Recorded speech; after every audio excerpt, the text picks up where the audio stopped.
ইসরায়েলের আকাশে ধোঁয়ার কুণ্ডলী, সাইরেন বেজে উঠছে একের পর এক। এইবার লক্ষ্য শুধুই সেনা ঘাঁটি নয়, প্রথমবারের মতো সরাসরি আঘাত ইসরায়েলের একটি হাসপাতাল ভবনে। ইরান ছুড়েছে ক্ষেপণাস্ত্র, আর তাতে ধসে পড়েছে হাসপাতালের ছাদ, ভেঙেছে জানালার কাচ। বেসামরিক স্থাপনাও কি এখন আর নিরাপদ নয়? শুরু হলো কি মধ্যপ্রাচ্যে নতুন এক যুদ্ধের পর্ব?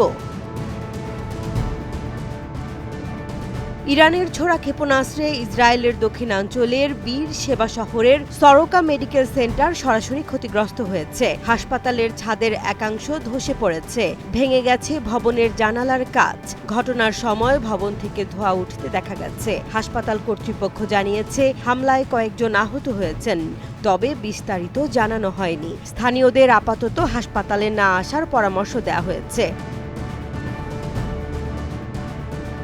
ইসরায়েলি সেনাবাহিনী বিবিসিকে জানিয়েছে, সরোকা হাসপাতাল ছাড়াও অন্তত ৩টি বেসামরিক স্থাপনায় ক্ষেপণাস্ত্রের আঘাত লেগেছে। এই ঘটনাকে কেন্দ্র করে ইসরায়েলের উপপররাষ্ট্রমন্ত্রী শ্যারন হাস্কেল একে ইচ্ছাকৃত ও অপরাধমূলক কাজ বলে অভিহিত করেছেন।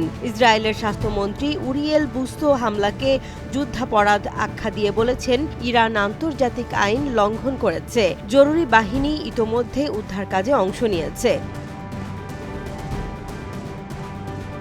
সাধারণত যুদ্ধের সময়ও হাসপাতাল, স্কুল এই ধরনের প্রতিষ্ঠানগুলো থাকে নিরাপদ অঞ্চলের তালিকায়। কিন্তু ইসরায়েল ইরান উত্তেজনার এই নতুন পর্যায়ে যেন সেই চুক্তিও পরিহাস। এখন প্রশ্ন হচ্ছে, এই হামলার জবাবে ইসরায়েল কতদূর যাবে এবং আন্তর্জাতিক সম্প্রদায় কি আদৌ মধ্যপ্রাচ্যের এই সহিংসতা থামাতে এগিয়ে আসবে?